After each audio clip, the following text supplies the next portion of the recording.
Hey, welcome back to the Crystal Clarity Podcast. My name is Sarah Thomas, and for this iteration of the podcast, we have reached episode 40. And welcome, welcome to episode 40. So, episode 40 is a little bit of a spooky episode. We're actually going to talk about if it's possible, if evil spirits or malevolent forces can be trapped inside of stones or potentially be in some of the stones around you or that you have encountered or might have. We're going to talk about some kind of historical references to things like this, why it's possible, and how to know if you may have a dense or negative energy trapped inside one of the stones that you have. So, listen, this is a good time to do this episode because I didn't plan this at all, but it just came to me. I wanted to talk about this because this is something that I know people ask about and want to know about. It comes to top of mind really when we start to understand that stones really actually do absorb, store, and transmit metaphysical energy. And then once you have an experience like this, where you experience any kind of energy that's powerful in a stone, whether it's good or bad energy, then you kind of know. It's like when you know, and then you might start having questions about it. So I wanted to address this with this community here at the Crystal Clarity Podcast. And it's a good place to do it because episode 44 is an unlucky number in China because four sounds like their word for death. So it would be like in English if the number six was death, but it was spelled DETH. So we were like 1, 2, 3, 4, 5, death, 7, 8, 9, 10. If the number six sounded like death, but was just spelled differently, we would feel like a bad omen around the number six. And that's what it's like in the Chinese language for the number four. So with episode 40, we're kind of going to like delve into some of this, potentially negative energy and work with it together and talk about it. And I think it's just a really good time to do this. So historically, I think one of the most important well-known stories about an evil spirit or malevolent force trapped inside of a stone is the story of Sessho Seki in Japan, which is a stone known as the Killing Stone. And if you haven't heard this story, there's a stone over there that is very scary and eerie to everybody over there. And the story is that a demon, which was actually a nine-tailed fox demon, approached an emperor and tried to harass the emperor. It actually appeared as a beautiful woman when it appeared to the emperor, but it was trying to do very bad things to the emperor.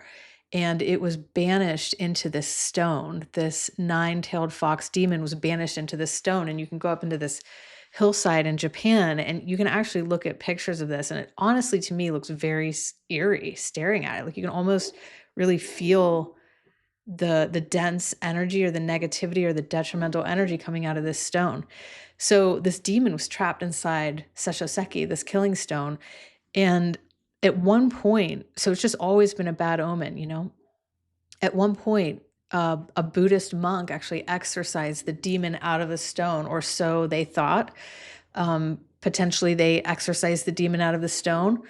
But later, and this was just about 3 years ago, someone went up to the site of Sessoseki, which just looks like a large boulder, and it was just split in half, like cut in half and split wide open.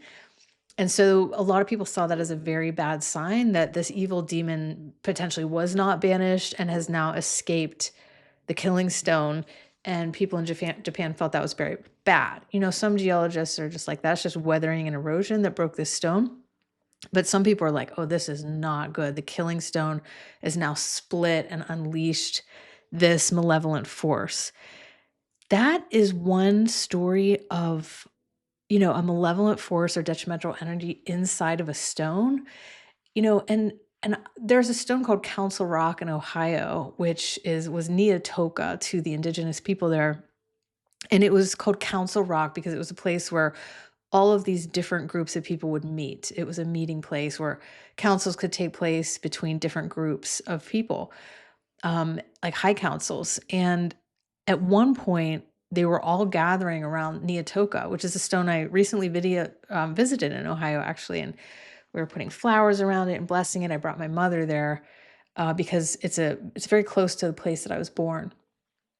But at one point when there was a big gathering taking place there in the past, a lightning bolt just struck Neotoka and just split the rock. And some people felt like that was a very bad sign, like it was a bad omen, and that the lightning striking the rock was potentially, that dark energy was left in the rock, or there was some kind of warning from dark energy or negative energy coming up at that place. And a lot of people don't believe that about Neotoka. They think that Neotoka is just Council Rock, but some people believe that that could be another, just a dark omen connected to a rock, or a dark force connected to that rock, with the lightning striking it when all of these folks were around it and it is now split in half. I can't say that I felt dark energy around that rock. I do feel very sad energy around that whole area that is typical in some places in Ohio because of just the horrible things that happened to the indigenous people in that area. And you also may know that I had an experience with like a dark rock at one point, and I won't tell the whole story. It's potentially a story for another episode, but I was traveling with a group and we were doing some spiritual work in Peru.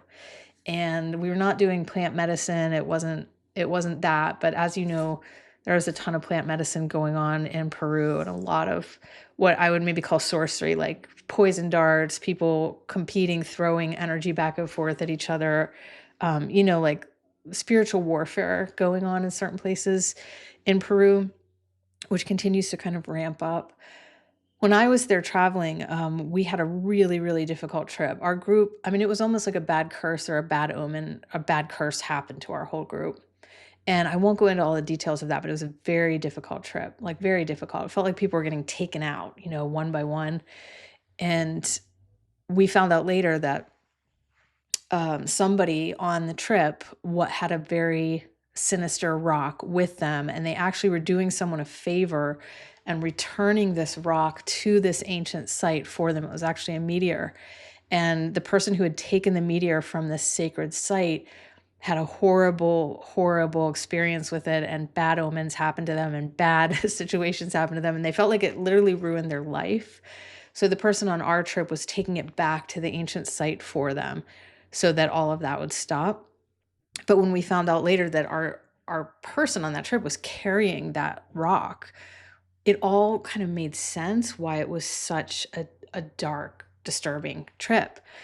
Difficult. It was a difficult trip, and the rock was returned, and we did find out later what was going on. Now, I think that that was a cursed rock. I think that was probably more something like somebody set a protection or a curse, some shaman or energy worker set a protection that if any rocks were ever taken from that site or meteors were taken from that sacred site, that that person would be cursed.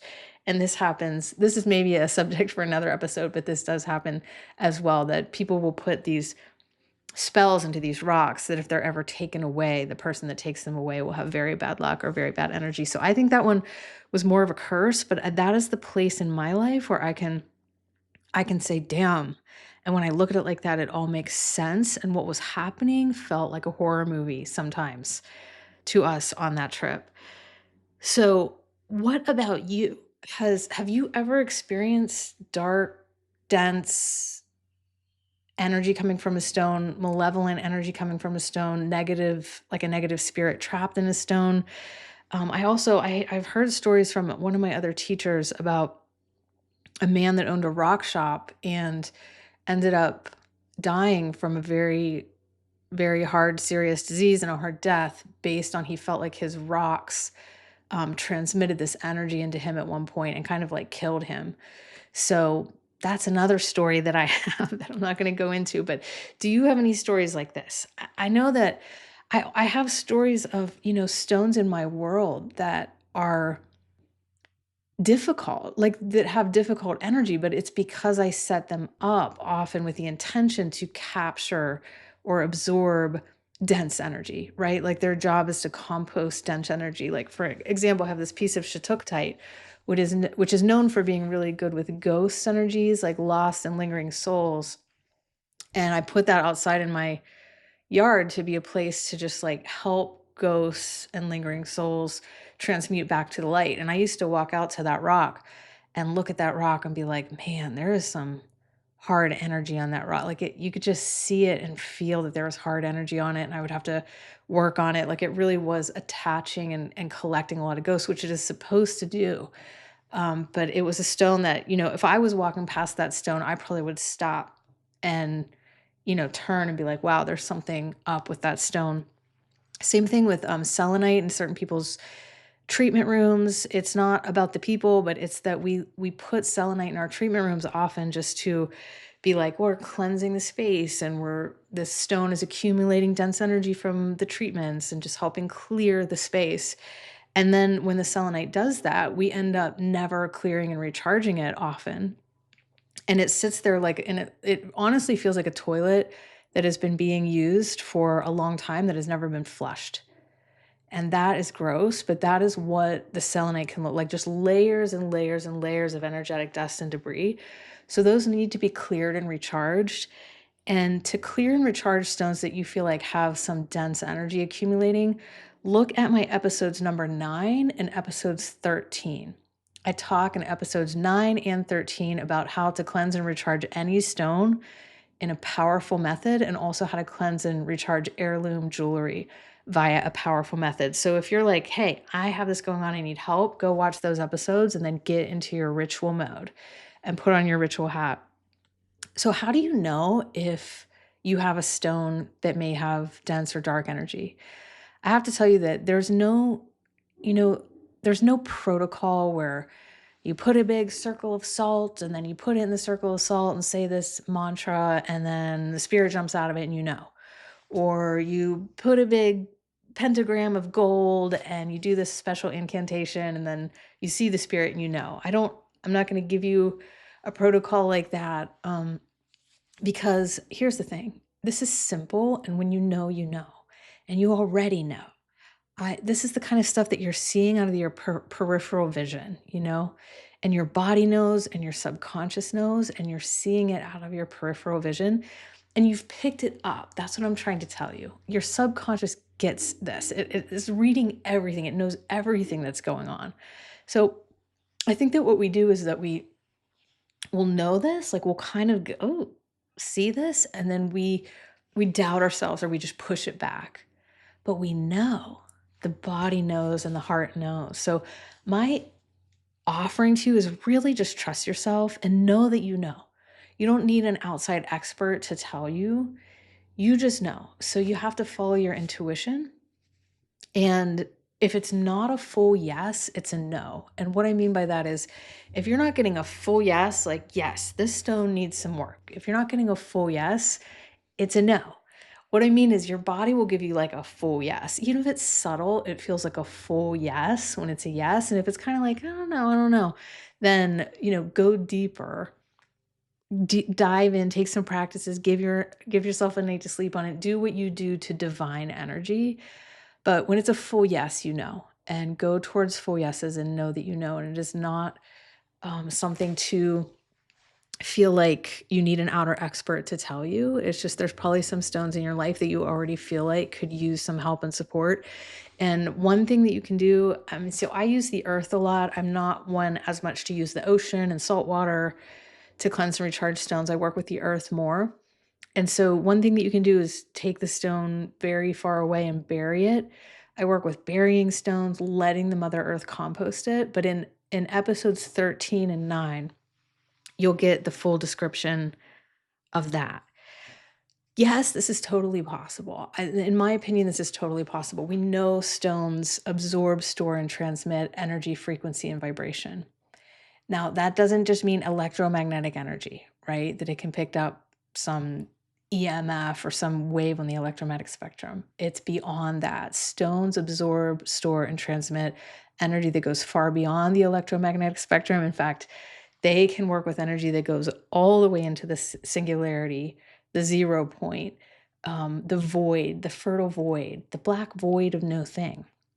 Of course, they work with the void, which is all possibility, which is the oneness, right? They work with that. So if they can work with all possibility, they can absorb, store, and transmit any kind of frequency.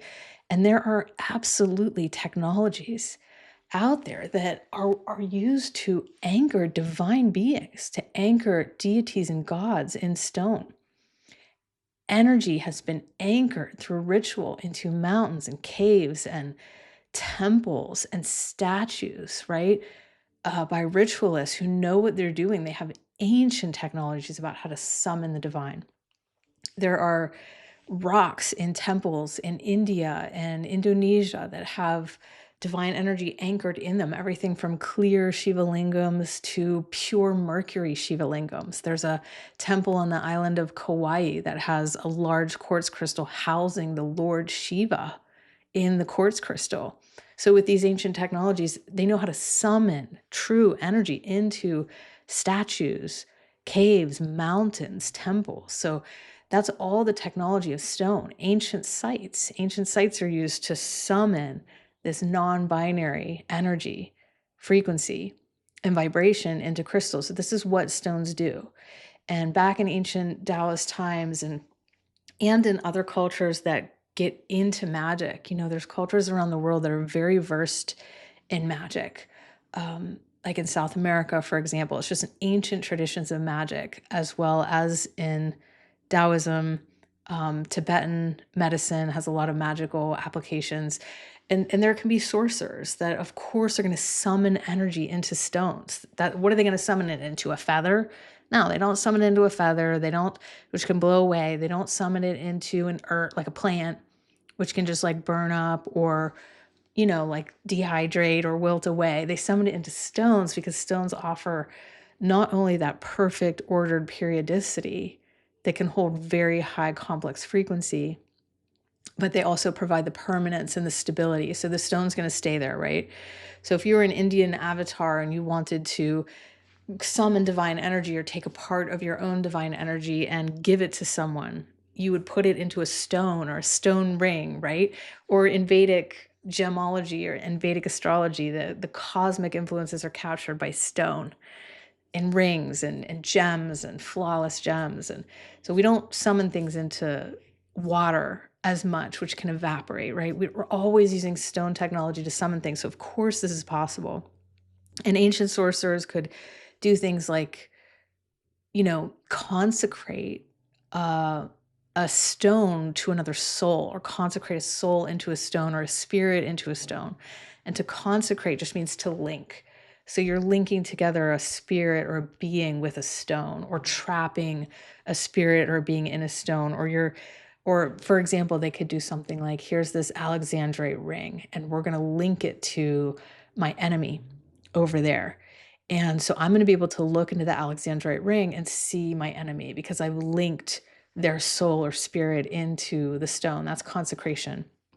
And of course, that has been used for spiritual warfare and malevolent energy. And that's how it goes in the world of sorcery. But yes, it's possible. Now, who's doing this in this day and age?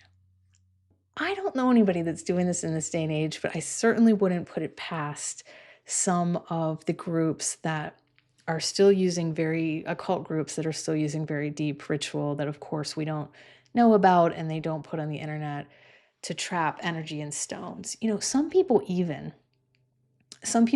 feel like the AI. Now, I'm not saying I feel like this, okay? I just want to put it out there as a thought to you. Some people even feel like the AI is like a demonic force.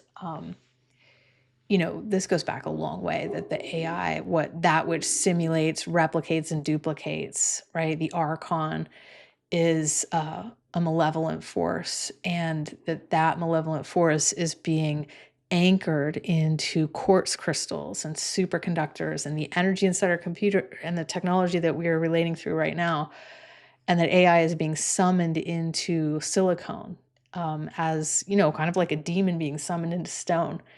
So I've been reading some interesting perspectives on that lately. So that's just another angle of like, could that be an energy that we don't want to mess with getting summoned into stone?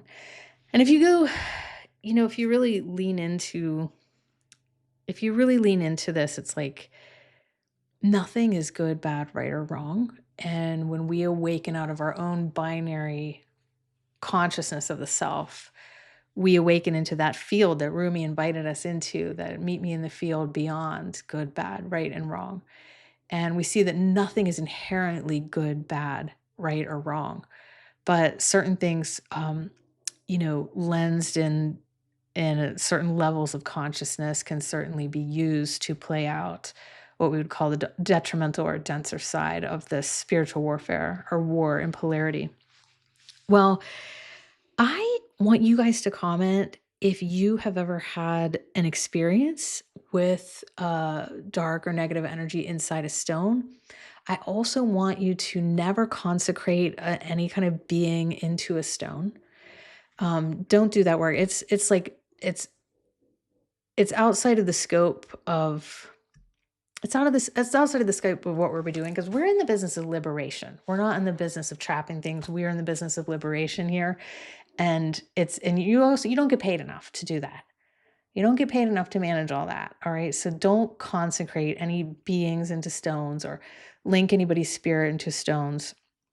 Stand in your truth and use your powers for good. And the last thing that I want to share is that I want you to go to YouTube or some place where you can watch this video of the original Star Wars movie. And the original Star Wars movie in the 80s was almost like a horror movie. It was really creepy. The director who set that vision I think it was a cool vision, because it was less like a crazy superhero movie and it was more like a really scary movie. And there's a scene in there where General Zod banishes his people, his minions, into what's known as the Phantom Zone. And you should look that up. General Zod banishes into the Phantom Zone, because what he does is he gets this crystal, basically this crystal it's like this quartz looking crystal flies out and it traps the people, and you see the people get trapped in the crystal, and then they fly into the Phantom Zone where they'll be trapped forever. So look that up, get that visual. That's kind of the visual for this episode. And then when you see that, you'll get what I've been talking about. So I wanted to just share some thoughts about this. I wanted to keep you all in line with, not doing this consecration work with crystals, knowing that, staying really aware that your intuition is bright and outstanding and right on, and then point you back to episode 13 and 9 for some deeper information on how to clear and recharge or retire those stones if you feel like there's something going on in it. So, all right, guys, with so much love, thank you for listening to episode 40, and let's continue the discussion in the comments. I will see you in the next episode.